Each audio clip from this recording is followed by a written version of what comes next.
성도 여러분, 여호수아 1장은 이스라엘 백성이 애굽에서 나오고 그리고 이제 광야를 통과하고 약속의 땅인 가나안 입국에 서 있는 바로 그와 같은 배경입니다. 자, 이때 모세는 사망하였습니다.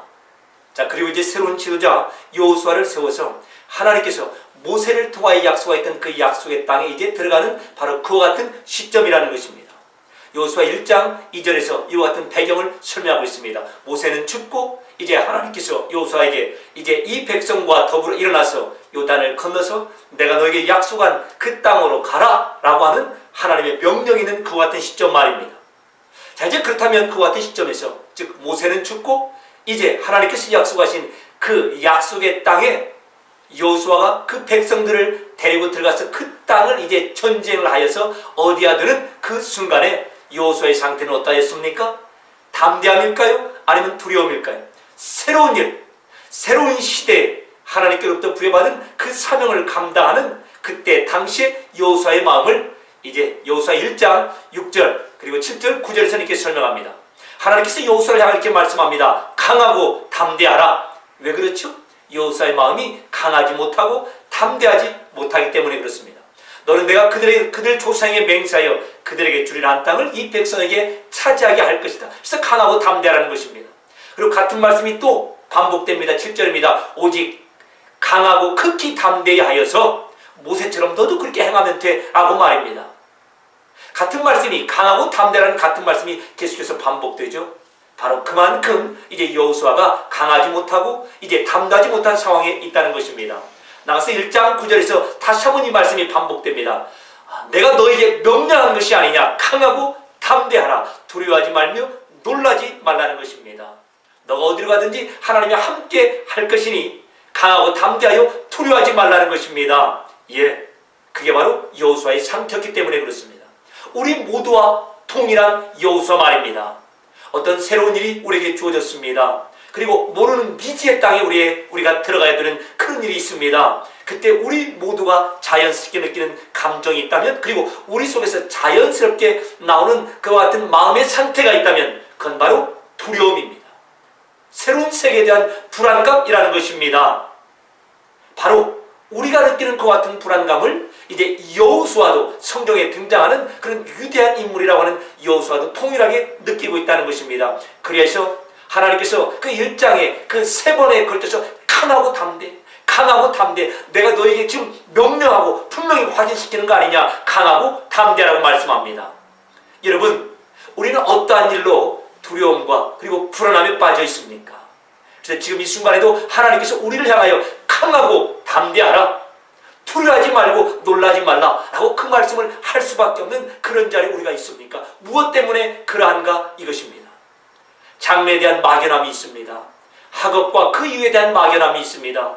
연세가 드신 분은 자녀들의 장래에 대한 막연함이 있고, 또 더 연세가 드신 분은 내 노후에 대한 막연함으로 인하여서 불안과 그리고 담대하지 못한 그런 인생 하루하루를 살아갈 것입니다. 그러한 우리를 향하여 당시 하나님께서 여호수아에게 말씀하신 것처럼 동일하게 오늘도 우리에게 말씀하십니다. 강하고 담대하라고 말입니다. 자, 이제 그러면서 강하고 담대하라 라고 말씀하시는 그 근거가 무엇인지를 하나님께서 여호수아에게 이렇게 말씀하십니다. 여호수아 1장 5절의 말씀입니다. 너의 평생에 너를 능히 대적할 자가 없으리니 내가 모세와 함께 있었던 것 같이 너와 함께 있을 것이라. 내가 너를 떠나지 아니하며 버리지 아니할 것이라. 그래서요, 강하고 담대하라는 것입니다. 우리 모두가 그때 당시에 여호수아처럼, 그리고 이제 매일매일 새로운 매일매일을 살아가는 우리 모두가 정말 새로운 그날을 향한, 그리고 그날에 대하여서 두려워하고 담대함이 없는 참 불안한 그런 인생을 살아갈 수밖에 없습니다. 그러나 우리를 향하여 그때 여호수아에게 하신 그 말씀을 통일하게 지금도 하신다는 것입니다. 너의 평생에 너를 능히 대적할 자가 없는데, 왜냐하면 내가 모세와 함께 있었던 것 같이 너와 함께 있을 테니까. 이게 여호수아를 향한 하나님의 답입니다. 두려워하지 말고 그리고 담대한 인생을 살아갈 수 있는 근거가 바로 여기에 있다는 것입니다. 모세와 함께 하셨던 하나님께서 여호수아와 함께 하신다는 것입니다. 우리는요, 통일한 내용이죠. 그때 모세와 함께 하셨고 나아가서 여호수아와 함께 하셨던 그 하나님이 이제는 우리와도 함께 하신다는 것입니다. 따라서요, 성경은 하나님께서 지금 우리를 향하여 어떠한 하나님으로 존재하시는가를 성경의 인물과 그리고 이스라엘의 역사를 통하여 우리에게 샘플로 보여주시는 것입니다. 왜 모세가 등장하였는가? 왜 여호수아가 등장하고 우리는 여호수아에 대해서 배우고 있는가? 모세와 함께 하시던 그 하나님이 여호수아와도 함께 하셨듯이 이제 그 여호수아와 함께 하시던 그 하나님이 오늘날 통일하게 우리와 함께 하신다라고 하는 이 내용을 증거하기 위해서 성경은 여호수아 그리고 모세 그리고 다른 인물들의 그 인생을 기록하고 있는 것입니다. 그들의 하나님만이 아니라 그들의 하나님이셨던 그 하나님께서 오늘날도 통일하게 우리의 하나님이 되셔서 우리와 함께 하신다는 것입니다. 모세와 함께 하신 그 하나님이 여호수아와 함께 하셨던 그 하나님이 이제는 나와 함께 하신다 라고 하는 것을 분명히 증거하기가 있어 성경에서 모세도 그리고 여호수아도 이제 증거되고 있다는 것입니다. 이게 바로 하나님의 답입니다. 그래서요 우리로 하여금 마음을 강하게 하고 담대히 하라는 것입니다. 내가 너를 떠나지 아니하며 버리지 아니하는 것이 마치 그때 모세와 함께 했던 것처럼 그리고 우리가 이제 성경의 증거를 통하여 그 하나님이 여호수아와 함께 했던 것을 우리가 아는 것 같이 그 하나님이 지금도 우리와 함께 하시기 때문이라는 것입니다. 따라서요 하나님을 믿는 우리 성도들 크리스찬의 실존이 무엇인가? 즉 내가 지금 서 있는 자리가 어떠한 자리인가? 다른 말로 크리스찬을 무엇이라고 또는 누구라고 정의하는가? 라고 하는 질문을 우리가 받는다면 아니면 우리가 누군가를 향하여 크리스찬이란 하나님을 믿는 나는 이러이러한 존재입니다 라고 하여 나를 우리 크리스찬을 소개한다면 무엇이라고 소개할 수가 있습니까? 평생에 하나님과 함께 동행하는 자, 이게 바로 크리스찬, 우리 성도입니다. 이게 바로 내 인생의 실존, 실제적인 상황이라는 것입니다. 우리는 지금 이 순간에도 당시의 모세와 그리고 여호수아와 함께 했던 그 하나님과 함께하는 인생을 살아가고 있습니다. 이걸 우리가 어떻게 할 수 있다고요? 성경 전체를 통하여 그리고 특별히 이 여호수아 이제 1장을 통하여 하나님께서 모세와 함께한 것처럼 내가 여호수아 너와 함께할 것이고 그리고 그들과 함께했던 것처럼 우리와 함께한다는 하나님의 약속이 바로 그 역사를 통하여 우리에게 증거되기 때문에 그렇습니다. 나아가서 지금 이 순간도 내가 서 있는 이 자리가 하나님과 함께하고 있는 자리, 그래서 누구도 내 인생을 당할 자가 없는 그와 같은 인생을 살아간다. 담대하고 그리고요 거침이 없는 불안할 것 없는 그런 인생을 살아가고 있다라고 하는 것을 하나님께서 이제 예수님이라고 하는 그 이름을 통하여 다시 한번 우리에게 확신을 허락하십니다. 우리가 하나님과 함께하는 인생 그 보증이 무엇인가? 우리가 그토록 많이 부르는 예수님이라고 할 때 그 예수라고 하는 이름이 보증한다는 거예요. 무엇을요? 하나님이 나와 우리와 평생을 통하여 함께 하신다고 하는 그 보증 말입니다. 마태복음 1장 21절입니다. 아들을 낳으리니 이름을 예수로 하라. 이는 그가 자기 백성을 그들의 죄에서 구원할 자이심이라 하니라. 예수님의 뜻이 무엇인가 하면 구원자인데 구원인데 자기 백성을 죄에서 구원할 자로서의 구원자인 것입니다. 따라서요 예수라고 하는 그 이름이 있으면 반드시 무엇이 떠올라야 되면 자기 백성이 나와야 되는 것입니다. 예수 하면은 자기 백성이 그냥 자동적으로 따라오는 거예요. 자기 백성인 우리말입니다. 그래서 예수님이라고 하는 그 이름이 자기 백성을 죄에서 구원한다는 겁니다.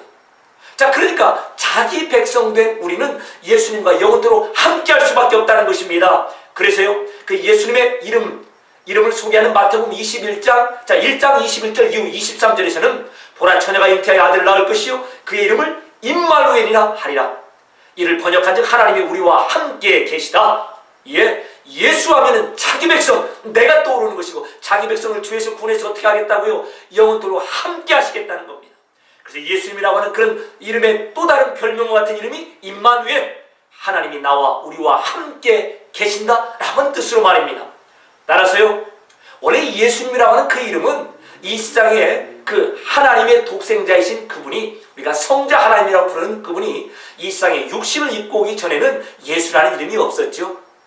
그런데 그때는 독생자라고, 하나님의 독생자라고 불렸던 그분이 이제 자기 백성을 구원하기 위하여, 우리를 구원하기 위하여 이 땅에 우리와 동일한 육신을 입고 오실 때 그 이름을 예수라고 하는 것입니다. 따라서요 이제 그 하나님의 독생자가 예수라고 하는 이름을 가지고 육신을 입고 이 세상에 오신 그 이후부터는 예수 하면 무엇이 떠올라야 돼요? 자기 백성이 떠오르는 것입니다. 그리고 자기 백성을 죄에서 구원하여 영원토록 함께 하시는 분, 이게 바로 예수님 할 때 예수가 가지고 있는 그 이름의 내용인 것입니다. 따라서 우리는 예수님의 이름을 믿습니다라고 할 때 그 이름의 예수라고 하는 그 이름의 내용 중 무엇을 믿는가? 아하, 나를 구원하여 이제는 영원토록 나와 함께 하시는 분이라고 하는 그 내용을 예수라고 하는 이름 가운데서 우리가 믿게 되는 것입니다. 그래서 그 예수님이 나와 함께 하시기 때문에 예수님이 가는 그곳에 나도 가게 되고 바로 그 자리가 천국이 되는 것이며 그 자리가 하나님의 영광을 누리는 예수님과 함께 말입니다. 바로 그와 같은 그 영광의 목표점이 우리에게 허락되는 것입니다. 자, 그래서 우리와 예수님이 어느 정도로 함께 하나가 되었는가를 성경은 비유를 통해서 이렇게 말씀하고 있죠. 에베소 1장의 말씀입니다. 예수님이 머리요, 우리는 그분의 몸이 되었다는 것입니다. 머리와 몸은 분리가 될 수가 없어요. 머리와 몸을 분리하면 머리도 죽고 몸도 죽습니다. 그 말은 이제 우리와 예수님이 머리와 몸의 상태로 온전히 하나가 되어서 영원토록 이제 그 분리되지 않냐는, 그래서요 예수님이 거하시는 곳에 우리도 반드시 갈 수밖에 없는 그런 존재가 되었다는 것입니다. 따라서요 이제 빌립보서에서는 그 머리 되신 예수님을 높이사 몸된 우리가 그 자리까지 올라가고 있음을 설명합니다. 예수님이 이 땅에 내려오셨습니다. 그리고 우리와 머리와 몸으로 묶으셨습니다. 그 다음에 머리 드신 그분이 하늘의 영광까지 올라가게 되자 몸된 우리도 동일하게 올라가서 하늘의 그 영광, 예수님만이 누리시던 그 영광을 누리게 된다는 것입니다. 이만큼 하나님께서는 예수님과 우리를 하나로 묶으셔서 이제 예수라고 하는 그 이름이 자기 백성을 반드시 전제라고 자기 백성을 구원하여 자기 백성과 머리와 몸으로 영원토록 함께 되어 예수님이 누리는 그 모든 것을 우리도 함께 누릴 수밖에 없는, 그래서 예수님의 보호하심과 책임지심을 우리가 평생을 통하여 누릴 수밖에 없는 그 자리에 우리를 부르셨다는 것입니다. 이 부분을 갈라디아서 3장 27절에서는 세례라고 하는 말씀을 통해서 우리에게 설명합니다. 지난 시간에 우리가 성령 세례에 대하여 잠깐 상고하였습니다. 고린도서 12장 13절을 통하여 성령 세례를 상고했는데요. 자, 갈라디아서 3장 27절에 동일한 세례라는 말씀과 그 세례가 우리와 예수님을 하나로 만들었다라고 하는 내용을 먼저 살펴보겠습니다. 자, 여러분은 모두 세례를 받아 그리스도와 하나가 되고 그리스도를 옷 입은 사람들입니다. 자, 세례라고 하는 것은 하나님께서 우리와 예수님을 하나로 만드시는 하나님의 은혜의 사역입니다. 그래서 이 하나님을 좀 더 구체적으로 성령 하나님, 성령님이 우리와 예수님을 하나 되게 만들었습니다. 그 결과 하나님 앞에 우리가 아이디 카드를 꺼내놓을 때 우리가 아이디 카드를 꺼내놓았는데 누구의 얼굴이 거기에 있다고요? 예수님의 아이디 카드가 되는 것입니다. 그래서 우리와 예수님이 어느 정도 하나가 되었는가? 우리가 예수님의 옷을 입은 사람들이 되는 거예요. 하나님 앞에 우리는 누구로만 보입니까? 예수님으로 보일 정도입니다. 아이디 내놔 라고 할 때 우리가 아이디를 꺼내놓으니까 예수님의 아이디가 바로 우리 아이디가 되는 바로 그 정도의 하나 된 말입니다. 그 일을 위하여서 예수님이 이 세상에 내려오셨고, 그리고 죄인들만 받는 그런 세례 요한의 세례를 받습니다. 왜요? 이제 자기 백성, 죄에서 죽을 수밖에 없는 죄인된 자기 백성과 이만큼 하나됨을 예수님이 보이셨고, 그리고 이제 성령 하나님께서 우리를 그 예수님과 하나 되게 하사 우리로 하여금 그리스도로 예수님으로 옷 입어서 우리 자신의 옷, 우리의 아이디를 가지고 하나님 앞에 쓰는 것이 아니라 예수님의 아이디, 그것을 예수 그리스도로 옷 입었다 라고 이렇게 표현하는 완벽한 하나됨을 이룬 자로 설명하고 있습니다. 고린도서 12장 13절에 그래서 이와 같은 말씀이 등장합니다. 우리는 유대 사람이든지 그리스 사람이든지 종이든지 자유인이든지 모두가 다 한 성령으로 세례를 받아, 이걸 성령 세례라고 했죠. 한 성령으로 세례를 받아 한 몸이 되었다. 여기서 한 몸이라는 것은 예수 그리스도와 우리 모두가 한 몸이 되었습니다. 저도 예수님과 한 몸이 되고 여러분도 예수님과 한 몸이 됐습니다. 그 결과 우리끼리도 한 몸이 되는 것이죠. 그러나 가장 근본적으로는 예수님과 내가 한 몸이 됩니다. 그런데 어떻게 나와 예수님이 한 몸이 되냐 이 말이, 그래서 영원토록 함께 할 수 있느냐 이 말이죠. 성령님이 우리를 예수님과 하나 되게끔 만드셨다는 것입니다. 그것을 성령으로 세례를 받았다라고 이렇게 성경은 증거하는 것입니다. 그러니까 우리 모두는 다 성령으로 세례를 받은 자들이죠. 그래야만이 예수님과 하나가 되고, 그리고 예수님과 하나가 되는 것을 바로 성경은 구원받았다고, 그리고 예수님과 머리로 그리고 몸으로서 온전히 하나 된 우리이기 때문에 머리 되신 그분이 하나님 나라의 영광에 올라가니까 몸된 우리 또한 그 하나님 나라의 영광까지 올라가게 되는 것이고, 그게 바로 우리 구원의 궁극적인 목표점이 되는 것입니다. 하여튼 간에 우리가 지금 여기까지 뭘 살펴봤습니까? 우리가 예수라고 하는 이름을 생각할 때마다 나와 예수님은 온전히 하나야 라고 하는 그 사실을 보증받고 있다는 것입니다.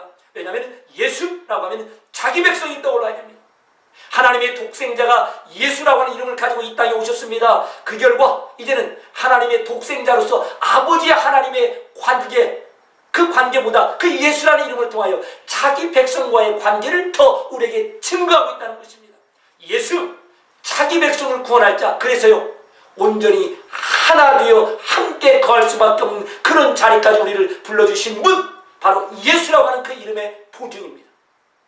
이제 성탄절이 곧 다가올 것입니다. 예수님이 이 땅에 오신 목적이 바로 거기에 있음을 다시 한번 상고합니다. 나와 예수님 그분이 온전히 하나가 되어서 우리로 하여금 이 세상에서 거칠 것이 없는 불안한 인생이 아니라 담대한 인생을 살아갈 수밖에 없는 그런 인생으로 우리를 부르셨고, 이 사실을 예수라고 하는 이름을 통하여 우리에게 확인시켜 주신다는 것입니다. 그 결과 우리는 두려워하거나 우리의 마음을 이렇게 내려놓고 걱정과 근심으로 이 세상을 살아갈 필요가 없다는 것입니다. 왜라고 그랬죠? 하나님이 예수님을 통하여 우리와 영원토록 우리 모든 인생을 통하여 그리고 그 영원의 시간 안에서도 함께 하시기 때문에 그렇습니다. 자, 이제 그렇다면 한 가지 우리에게 중요한 질문이 있는데, 우리가 우리 자신을 바라보면 나는 참으로 이렇게 패역합니다. 하나님께서, 즉 예수님께서 나와 영원토록 함께 할 만한 그런 자격이 나에게 없는 같은 그런 모습이 날마다 나에게 보입니다. 하나님, 예수님, 그럼에도 불구하고 그와 같은 나와 영원토록 함께 하실 수가 있습니까? 라고 하는 그 질문이 우리에게 나온다는 거예요. 여러분, 그러지 않습니까? 내가 아무리 봐도 예수님께서 영원토록 나와 함께 할 만한 자격을 만들어내지 못한다는 것입니다. 여기에 연약한 우리 모두의 그 고민이 있고 갈등이 있죠. 자, 그와 같은 우리를 향하여 성경은 무엇이라고 말씀하고 있습니까? 왜 하나님께서 여호수아에게 평생을 통하여 함께 할 수밖에 없고, 그리고 우리가 예수님 그리고 우리와 하나님이 영원을 통하여 함께 할 수밖에 없는 근거가 무엇이냐 이 말이에요. 내가 얼마나 잘했기 때문에 바로 그것이 근거가 되는 것이냐? 바로 이 질문 말입니다. 자, 이 질문에 대하여 여호수아 1장 6절은 이렇게 말씀하고 있습니다. 강하고 담대하라. 너는 내가 그들의 조상에게 맹세하여 그들에게 주리란 땅을 이 백성에게 차지하게 하리라. 자, 하나님께서 내가 너를 떠나지 아니할 거야. 내가 너와 평생에 함께 할 거야. 왜냐하면 내가 너랑 함께 하여서 내가 그들에게 맹세한 그 땅을 주어야 하기 때문에. 자, 그래서요 여호수아가 잘하고 여호수아가 하나님과 함께 할 수밖에 없는 그런 자격을 신실하게 그의 인생을 통해서 만들어냈기 때문이 아니라, 이미 하나님께서 아브라함과 그리고 그들 자손을 향하여서 내가 너에게 이 땅을 줄게라고 맹세하셨기 때문에 그 하나님의 맹세, 하나님의 그 약속을 지키시기 위하여서 하나님께서 여호수아를 떠나지 아니하시고 평생 그와 함께 하시면서 약속한 그 땅을 그들에게 주시기 위하여 여호수아를 떠나지 아니하겠다는 것입니다. 자, 그래서 창세기 15장 18절에 하나님께서 이미 아브라함과 그 자손들에게 이렇게 언약 맹세하셨다는 거예요. 그날에 여호와께서 아브라함으로 더불어 언약 맹세를 세워 이르시되 내가 이 땅을 애굽 땅에서부터 그 큰 강 유브라데까지 너와 너의 자손에게 주겠다라고 말합니다.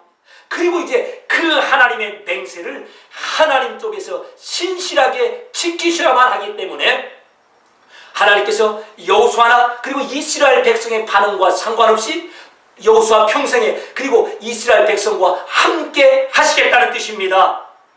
따라서 여러분, 우리는 신앙생활에서 반드시 기억할 내용이 있습니다. 우리가 신앙생활할 때 하나님이 나와 함께 하시면서 평생을 하나님의 약속을 지키시고, 그리고 하나님께서 우리 앞서가시며 우리를 책임지시고 보호하시며 함께 하시는 그 근거가 무엇인가 라고 하는 이 내용 말입니다.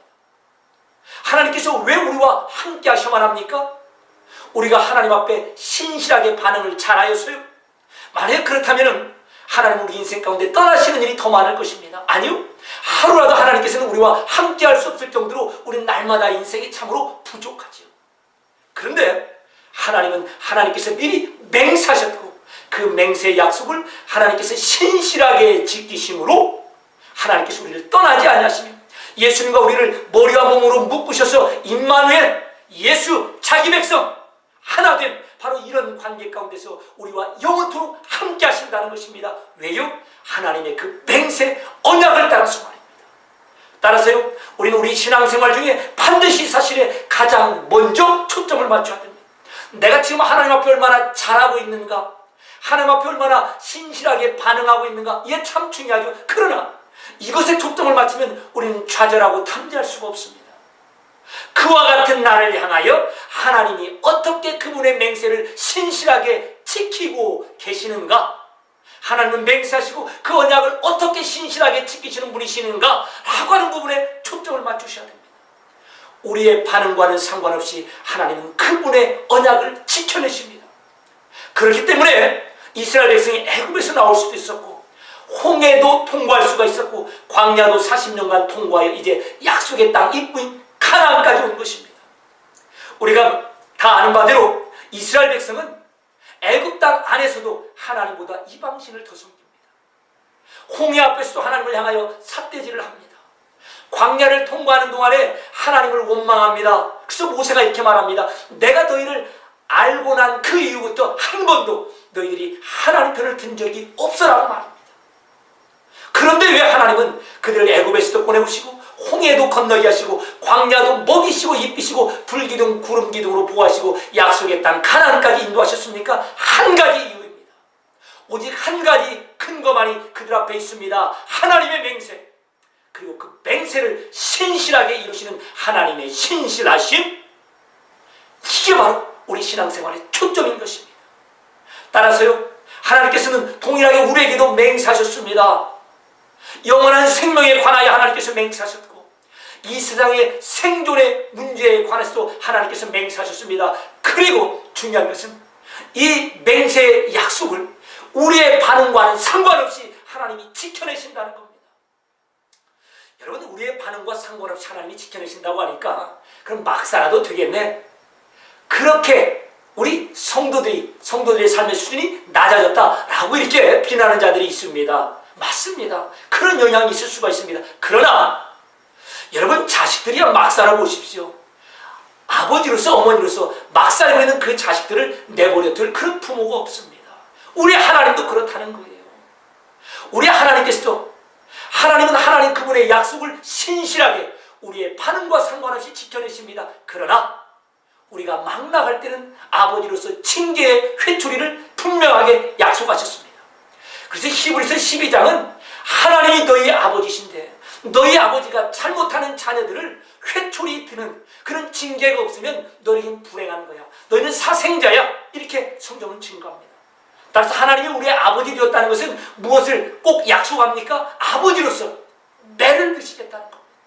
잘못할 때는 반드시 상응하는 징계를 하겠다는 겁니다. 그러나 정죄, 그 일로 인하여 지옥 보낼 일은 없다는 거예요. 그 일로 인하여서 하나님의 약속이 폐기되는 일은 없습니다. 우리가 반드시 기억합니다. 우리는 어떤 이단 파들처럼 그냥 한번 받은 구원 영원한 거니까 막 살아도 돼, 예, 그렇게 하는 자들은 우리는 아닙니다. 그래서도 아니 되고 또 하나님은 그렇게도 우리를 방치하지 않습니다.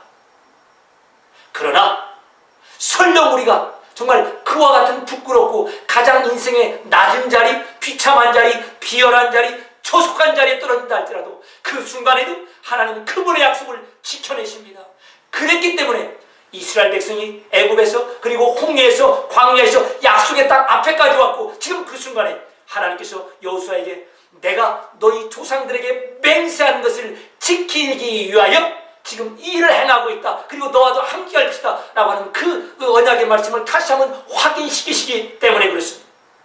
우리도 그래서요, 이 시간에 다시 한번 영생에 대한 하나님의 약속, 그리고 이 세상에 생존에 대한 하나님의 약속을 잠깐 살펴보면서 우리의 반응과는 상관없이 하나님 그분께서 영원한 생명에 대한 이 약속도 지키시고 이 땅에서 우리 생존에 대한 약속도 지키심을 다시 한번 확인하겠습니다. 디도서 1장 2절의 말씀입니다. 디도서 1장 2절입니다. 이 영원한 생명은 거짓이 없으신 하나님이 영원 전부터 약속하신 것인데, 그래서 우리에게 영생이 왔다는 것입니다.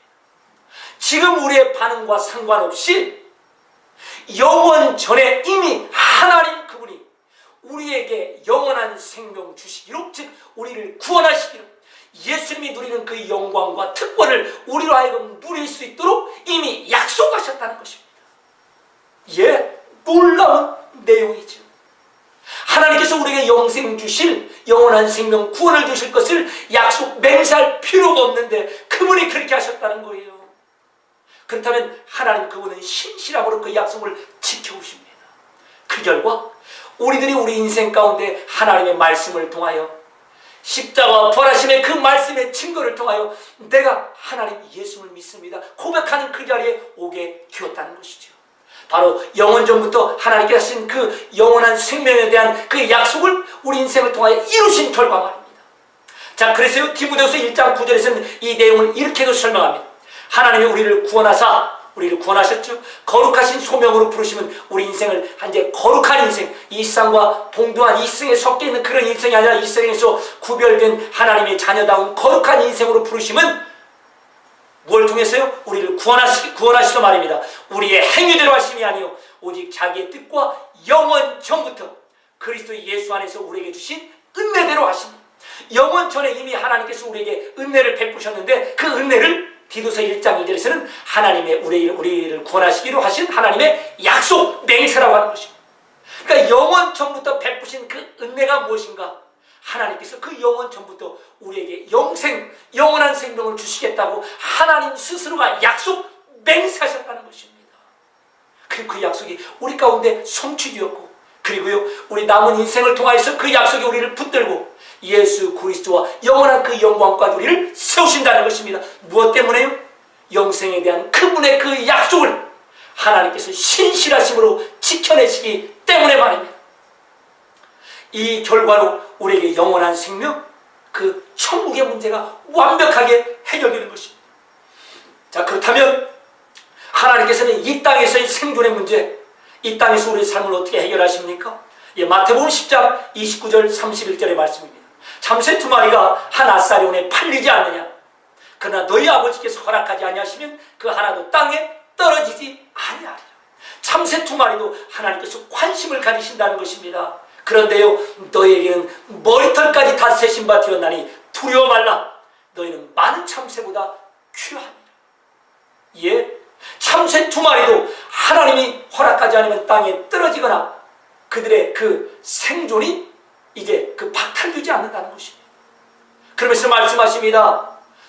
너희들은, 내 자녀인 너희들은 머리털까지 다 알고 있는데 두려운 인생을 살지 말라는 것입니다. 하나님이 그만큼 세밀한 부분까지 우리는 알지 못하는 그 지경까지 신경 쓰고 계신다는 것입니다. 모든 참새를 합친 것보다 더 귀한 존재로 말입니다.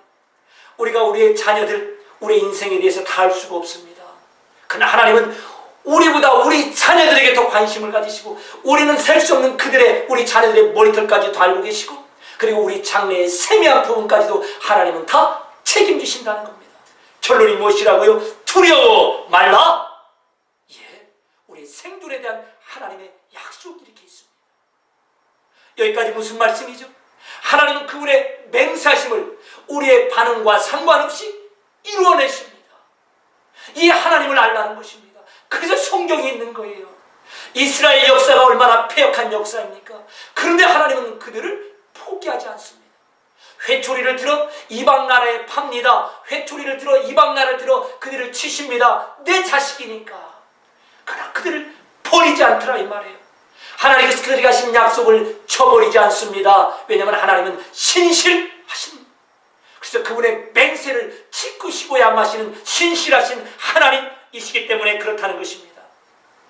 이제 우리에게 허락하신 이 하나님의 맹세, 영원한 생명에 관한 영원한 그 창세 전에 허락하시던 그 약속이 우리 가운데 이미 성취되었고, 그리고 그 약속 안에서 우리를 예수 그리스도와 하나로 묶고 예수 그리스도의 영광의 그 자리까지 세우실 것입니다. 동일하게 이 땅에서 생존에 관한 그런 성경의 많은 약속들이 지금도 우리에게 성취되고 있고, 내일을 향하여서 불안한 우리에게 말씀하십니다. 두려워 말라.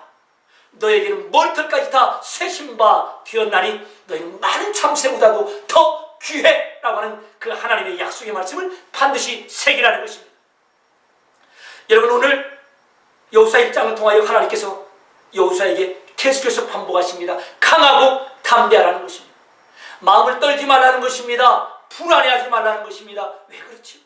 모든 걸 다 가진 것 같은데 마음이 불안하고 떨리면 그 모든 것을 통하여 얻을 수 있는 행복, 평안함이 사라진다는 것입니다. 별것도 없는 것 같아요. 근데 마음이 담대하고 강합니다. 그럴 때 우리는 평안함, 행복을 느낀다고 합니다. 행복한 인생을 산다고 하죠. 그러나 모든 것을 다 쥐고 있는 것 같은데 불안해요. 그러면 그 사람은 행복하다고 말할 수가 없습니다. 맞지요? 우리가 이 좋은 세상에 삽니다. 좋은 것을 다 누립니다. 그럼에도 불구하고 우리 마음이 불안하고 미지의 내일의 일로 인하여서 우리가 정말 이제 담대함을 잃어버렸습니다. 두렵더라 이 말이에요.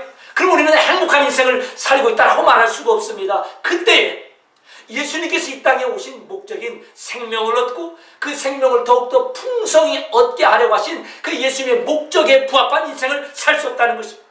요한복음 10장 10절이죠. 예수님이 오신 것은 양들로 생명을 얻게 하고 더 풍성히 얻게 하며, 영원한 생명을 이 땅에서 풍성히 누리게 하기 위해서 예수님이 오셨는데, 영원한 생명을 가진 자로서 이 땅의 삶을 풍성히 누리기 위해서는 우리 마음의 담대함과 그리고 이제 그 강한 마음이 있어야 됩니다. 불안하거나 떨리는 마음이 있으면 이 땅의 삶을 풍성히 누리지 못하더라 이 말이에요. 자, 이제 그렇다면 마음이 떨리지 않고 마음이 강하기 위해서는 믿는 구석이 있어야 되지 않습니까? 무엇인가 불안한 내일이 있지만 그 불안한 내일에 나는 이런 믿는 구석이 있어. 나는 이와 같은 믿음의 대상이 있어. 그래서 뭐 불안한 것 같지만 결국 그게 나에게는 아무런 문제가 아니야 라고 할 때 우리 마음이 강하고 담대하게 되고, 그리고 강하고 담대한 마음 가운데서 이제 이 땅을 더욱더 풍성히 하나님께서 허락하신 것이고 이 땅을 풍성히 담대히 살아갈 수 있는 것입니다. 자, 그러면 저와 여러분이 믿는 구석이 무엇이냐 이 말이에요. 여러분, 돈이 우리의 믿는 구석입니까? 건강이? 사람이? 내가 가지고 있는 실력이요? 누군가가 나에게 이와 이와 같은 약속을 했습니까? 5년 뒤에, 3년 뒤에? 그런 약속들이 지금 우리에게 믿는 구석이 되어서 우리를 불안함과 염려가 아니라 강함과 담대함으로, 그래서 하나님께서 허락하신 인생을 더욱더 풍성히 살게 만드느냐 이 말입니다. 아니죠. 우리를 둘러싸고 있는 이 세상, 사람들과 관련된 것은 언젠가는 변합니다. 아니요, 내일 당장이라도 변하죠. 내 마음은 오늘 당장이라도 변하고 말입니다. 그래서 사람과 관련된 것은 우리를 강하고 담대하게 만들지 못합니다. 따라서 사람과 관련된 것들은 우리 인생을 풍성히 할 수가 없어요. 언젠가는 변할 수밖에 없는 그런 불안한 존재들이기 때문에 그렇습니다. 따라서요, 우리는 강하고 담대하기 위해서는 변하지 아니하는 영원한 것 하나님 그분에게 초점을 맞춰야 됩니다. 그리고 하나님 그분에게 초점을 맞춘다는 것은 다른 것이 아니라 하나님은 그분의 이 약속을 나의 반응과는 상관없이 신실하게 오늘도 내일도 그리고 영원토록 지키시는 분이셔 라고 하는 바로 그 내용에 초점을 맞추는 것입니다. 하나님 우리에게 약속하십니다. 그리고 약속을 신실하게 지켜내십니다. 자, 그 결과 우리가 어느 때 담대할 수 있는가, 마음을 강하게 할 수 있는가, 이 부분을 고린도서 16장 13절에서 이렇게 증가합니다. 깨어 믿음에 굳게 서서 남자답게 강건하라. 강하고 담대하라. 이 부분이 지금 이렇게 신약에서는 표현되는 겁니다. 믿음에 굳게 설 때 우리는 남자답게, 대장부답게 강건하고 담대할 수 있게 된다는 것입니다. 근데 초점은 믿음에 굳게 서는 거예요. 여러분, 믿음에 굳게 서는 것이 무엇이겠습니까? 계속 반복되지만 하나님 그분의 약속의 말씀에 굳게 서는 것입니다. 그래, 하나님이 약속을 하셨지. 하나님이 약속하시고 맹세하신 것을 반드시 지킬 수밖에 없는 그분은 신실하신 분이시지. 그리고 그걸 우리에게 가르치시기 위해서 지금 여호수아 1장에서 내가 맹세한 것을 지킨다 라고 하는 하나님의 맹세가 등장하는 것이지, 그게 바로 믿음에 굳게 서는 것입니다. 저와 여러분이 참으로 불안하고 염려스러운 인생을 살아갑니다. 그런 우리에게 사도 바울을 통하여 하나님 말씀하십니다. 믿음에 굳게 서서 남자답게 강건하라. 자, 이 내용을 이사야 46장 8절에서는 또한 이렇게도 설명하죠. 너희 패역한 자들은 이 일을 기억하고 장부가 되라 담대하라는 것입니다. 이 일을 마음에 두라, 마음에 다시 한번 새기라는 것이죠. 우리가 장부가 되어서 대장부가 되어서 강건하고 담대한 인생을 사는 그 근거가 무엇인가? 어떠한 일을 기억하고 그 일을 마음에 새기라는 것입니다. 이 일이 무엇일까요? 무엇을 기억하고 무엇을 마음에 새기라고요? 하나님 그분은 약속하시고 그 약속을 지키시는 분, 바로 그 사실 말입니다. 그때 너희 패악한 자들아 라고 부르는 그 대상인 우리들 또한 담대함을 회복할 수 있다는 것입니다. 너희 패악한 자들아, 이 뜻은 자격 없는 자들아 이 말이에요. 하나님을 향하여 반항하는 자들아, 리벨리어스라는 뜻이죠. 하나님을 향하여 반항하는 자들입니다. 하나님을 향하여 이제 삿대질하는 자들이면 순종하지 못하는 자들이에요. 그래서 우리는 마음이 항상 불안하고 담대함을 가질 수가 없죠. 이와 같은 나를 하나님이 지금도 편드실까 불안하더라 이 말입니다. 그런데 그런 우리를 향하여 너희 패역한 자들아, 자격이 없는 자들아, 그래서 이 일을 기억해야 돼. 그리고 장구 담대한 자가 되라는 것입니다. 어떠한 일이요? 계속 살펴봤듯이 하나님은 맹세하시고 그 맹세의 약속을 하나님의 신실하심을 걸고 지키신다는 것입니다. 예, 이게 바로 우리의 하나님이십니다. 이제 그와 같은 우리를 향하여 하나님께서 마지막으로 숙제의 말씀을 주십니다. 이제 여호수아에게 말씀하시죠. 내가 나의 맹세를 이루게 하여 너의 평생에 같이 할게. 우리에게 동일하게 말씀하십니다. 영원한 생명에 관한 그 영원 전의 맹세의 약속을 우리에게 지키시고 이 땅의 생존의 약속의 말씀을 우리에게 지키십니다. 그러면서 우리에게 한 가지 거룩한 숙제를 요구하십니다. 여호수아 1장 7절입니다. 너는 오직 강하고 극히 담대하여 나의 종 모세가 너에게 명령한 그 율법을 다 지켜 행하고 좌로나 우로나 치우치지 말라. 우리에게 요구되는 한 가지 숙제가 있는데 그게 무엇입니까? 하나님 안에서 살라는 것입니다. 하나님 말씀을 지키라는 것은 지켜야 하나님께서 하나님의 약속을 우리 가운데 다 성취하겠다, 그런 조건절이 아니라 자기 자신을 의지하지 말고 자기의 지혜와 자기 명체를 의지하지 말고 하나님 그분께 맡기는 인생을 살아가는 것입니다. 한마디로 하나님 그분을 의식하며 하나님을 인정하고 살라는 것입니다. 잠언 16장 3절은 이렇게 그래서 설명하고 있죠. 너의 행사, 너의 모든 일을 여호와께 맡기라. 그리하면 너가 경영하는 것이 이루리라. 잠언 3장 6절입니다. 너는 범사에 하나님 그분을 인정하라. 예, 하나님 그분이 내 인생의 주인이고 하나님이 약속하신 것을 성취하심으로 내 인생은 살아갑니다. 이것을 인정하라는 것입니다. 그것을 여호수아 1장 7절에서는 하나님께서 말씀하신 그 말씀 가운데 거하라는 것입니다. 여러분, 일이 힘들까요? 아니지. 어떻게 보면 우리 마음속에 가장 소원이 그것이지 않습니까? 나는 하나님이 기뻐하는 그런 인생 살기를 원합니다. 내 인생을 하나님께서 약속하시고 그 약속을 하나님께서 이루심으로 내 인생이 여기까지 온 것입니다 라고 하는 그 고백으로 살아가고 싶지 않습니까? 예. 다시 한번 그런 삶으로 우리가 돌이키며 다시 한번 그런 삶을 살겠다고 주님의 은혜를 구하는 것입니다. 사랑하는 성도 여러분, 하나님은 구약의 이 역사를 통해서, 특별히 여호수아의 역사를 통해서 하나님의 맹세가 어떻게 오늘도 우리 가운데 신실하게 지켜지고 있는가를 확인시켜 주십니다.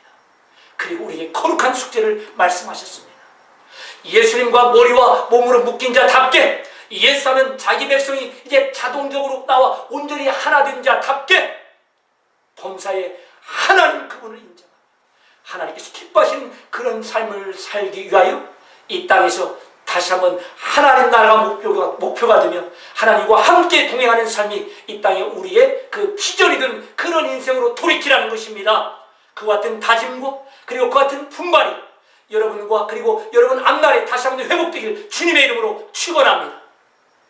은혜로우신 아버지 하나님, 예수님을 통하여 우리와 온전히 하나됨을 이루어 주시옵시고, 그리고 예수님께로부터 그 허락받는 모든 것을 우리 것 되게 하셨사오며 나아가서 하나님께서 이 맹세 말씀을 지키심으로 패역한 우리들 또한 대장부, 장부처럼 담대하며 강한 인생을 살 수 있게 하시니 감사를 드립니다.